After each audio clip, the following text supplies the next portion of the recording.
Crude ಆಯಿಲ್ನ ವಿಚಾರದಲ್ಲಿ ನಮ್ಮದು diversification ಇದೆ, ರಷ್ಯಾದ ಜೊತೆಗೆ ನಮ್ಮದು ಡೀಲ್ ಇದೆ. LPGಯಲ್ಲಿ ಏಕಸ್ವಾಮ್ಯ ಇದೆ ಗಲ್ಫ್ ರಾಷ್ಟ್ರಗಳು, ನಾವು ಆ ಪರ್ಷಿಯನ್ ಗಲ್ಫ್ ಅಂತ ಏನು ಕರಿತೀವಿ ಅಲ್ಲಿಂದಲೇ ಬರಬೇಕು ನಮಗೆ 80ರಿಂದ 85%.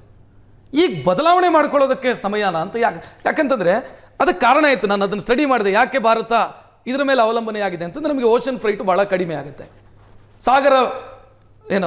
ಸಾಗಾಟ ದರ ಭಾಳ ಕಡಿಮೆ ಆಗುತ್ತೆ. 3ರಿಂದ 5 ದಿನದೊಳಗೆ ನಾವು ಮಂಗಳೂರಿಗೋ ಗುಜರಾತಿಗೋ ನಾವು ನಮಗೆ ತರಿಸೋದಕ್ಕೆ ಸಾಧ್ಯ ಆಗುತ್ತೆ. ಇದೆಲ್ಲ ಕಾರಣಗಳಿದ್ದಾವೆ. ಬಟ್ ಇಂಥ ಸಿಚುವೇಶನ್ಗಳು ಬಂದಾಗ ಇದು ಸಮಸ್ಯೆಯಾಗಿಯೂ ಕಾಡುತ್ತೆ ಅಂತ. ಸೊ ಬದಲಾವಣೆ ಮಾಡ್ಕೊಳ್ಳೋದಕ್ಕೆ ಸೂಕ್ತ ಸಮಯನ ಭಾರತಕ್ಕೆ ಬಹಳ ಸೂಕ್ತ ಸಮಯ. ನಮ್ಮದು ಒಂದು ತಿಳ್ಕೊಳ್ಳಿ, ಅಲಿಪ್ತ ನೀತಿ ಅಂದಮೇಲೆ ಡಿಸ್ಟ್ರಿಬ್ಯೂಷನ್ನು ಡಿಪೆಂಡೆನ್ಸಿ ಎಲ್ಲರ ಮೇಲೂ ಕರೆಕ್ಟಾಗಿ ಇಟ್ಟಿರ್ತೀವಿ, ಕರಾರುವಕ್ಕಾಗಿ. ಬಹುಶಃ ಪಾಕಿಸ್ತಾನ ಮೇಲೆ ಇಡಲ್ಲ, ಅಲ್ಲೂ ಕೆಲವು ವಿಚಾರದಲ್ಲಿ 1 ವರ್ಷದ ಹಿಂದೆವರೆಗೂ ಈರುಳ್ಳಿ ಅದರ ಮೇಲೆಲ್ಲ ಇಟ್ಟಿದ್ವಿ. ಈಗ ಪ್ರಶ್ನೆ ಏನು ಅಂದರೆ ಅರ್ಮ್ಯಾಕೋಗೆ ಡ್ಯಾಮೇಜ್ ಆಗಿದೆ, ಕೆಲವು ಕಡೆ ಡ್ಯಾಮೇಜ್ ಆಗಿದೆ. 10 ವರ್ಷಗಳಿಂದ ಗುಜರಾತ್ ರಿಫೈನರಿಗೆ ಕೆಲವು ಕ್ರೂಡ್ ಆಯಿಲ್ಗಳು ಬಂದು ಇಲ್ಲಿ ಪ್ರೊಡ್ಯೂಸ್ ಆಗ್ತಾಯಿದೆ.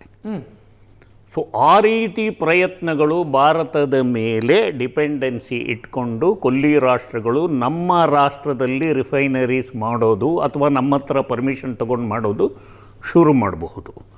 ಎರಡನೇದು, ಬೇರೆ ಕಡೆಯಿಂದ ಸೋರ್ಸ್ ಮಾಡಬೇಕು ಅಂದರೆ ಸರ್ಪ್ಲಸ್ ಇರೋ ದೇಶ ಅನ್ನೋದು ಈ LPG ವಿಚಾರದಲ್ಲಿ ಅಮೇರಿಕಾ ಇನ್ಫಾರ್ಮೇಷನ್ ಸಿಸ್ಟಮಲ್ಲಿ ಸರ್ಪ್ಲಸ್ ಅಂತ ಹೇಳ್ತಾ ಇದೆ. ಚೈನಾ 80% ಇರಾನಿಂದಲೇ ತಗೋತಾ ಇರೋದು.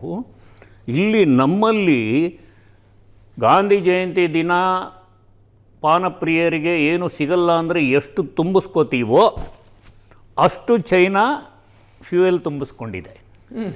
ಚೈನಾ ಇದಕ್ಕೆ ಮೂಲ ಕಾರಣವಾಗಿ ಮೂಲೋತ್ಪಾದನೆ ಮಾಡೋಣ, ಈ ಶಾರ್ಟೇಜ್ ಕ್ರಿಯೇಟ್ ಆದಾಗ ನಾವು ಬಲಿಷ್ಠರಾಗೋಣ ಅಂತ 5-6 ತಿಂಗಳಿಂದ ಶೇಖರಣೆ ಇಟ್ಕೊಂಡಿದೆ.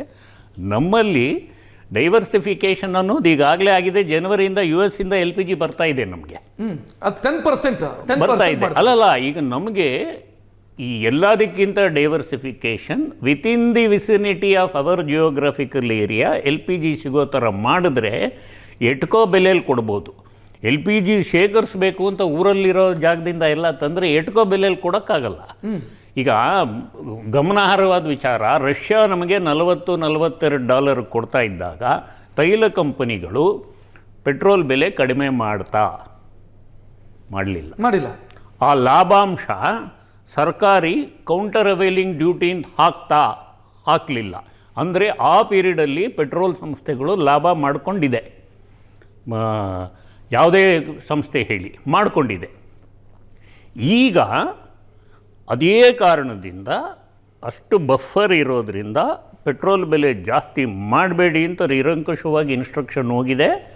ಮಾಡೋದಕ್ಕೆ ಆಗೋದಿಲ್ಲ. ಅಮೇರಿಕಾಲೂ ಅಷ್ಟೇ $3.5 ಹಿಡಿದು $4 ಆಗಿದೆ ಈಗ ಗ್ಯಾಲನ್ ಅಂದರೆ ಅವ್ರದ್ದು ಬೇರೆ ಮಾಪನ 3.5-4 ಹಂಗಿರುತ್ತೆ.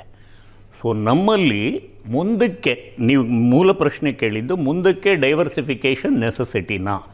ಫಾಸಿಲ್ ಫ್ಯೂಯಲ್ ಅಂತೀವಿ, ಅಂದರೆ ಭೂಮಿಯಿಂದ ತೆಗೆಯೋ ಫ್ಯೂಯಲ್ ಬಿಟ್ಟು ಮಿಕ್ಕಿದ ಕಡೆ ಎಲ್ಲ ಡೈವರ್ಸಿಫಿಕೇಷನ್ ಮಾಡ್ತೀವಿ ಅಂತ ಅನೌನ್ಸ್ಮೆಂಟ್ ಭಾಳ ಚೆನ್ನಾಗಾಗತ್ತೆ, ಆದರೆ ಆಗೋದಿಲ್ಲ. ಅದಕ್ಕೆ ಅವರು ಮಿಲಿಟ್ರಿ ಎಕ್ಸ್ಪರ್ಟ್ ಹೇಳ್ದಂಗೆ ಡಿಸ್ಟ್ರಿಬ್ಯೂಷನ್ ನೆಟ್ವರ್ಕು, ಪ್ರೈವೇಟ್ನ ಬೈಬಾರ್ದು, ಡಿಸ್ಟ್ರಿಬ್ಯೂಷನ್ ನೆಟ್ವರ್ಕ್ ಸರ್ಕಾರಿ ಕೈಯಲ್ಲೂ ಇರಬಾರ್ದು, ಆದರೆ ಪ್ರೈವೇಟ್ ರೆಗ್ಯುಲೇಟ್ ಆಗಬೇಕು.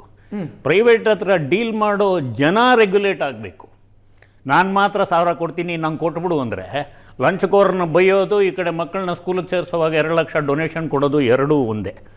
ಸಾಂಸ್ಕೃತಿಕವಾಗಿ ಎಲ್ಲ ರೀತಿಯಲ್ಲಿ ಡೆವಲಪ್. ಫ್ಯೂಯಲ್ ವಿಚಾರದಲ್ಲಿ ಮಾತ್ರ ಸೇವಿಂಗ್ಸ್ ಅನ್ನೋದು ಈಗ ಅವತ್ಯ.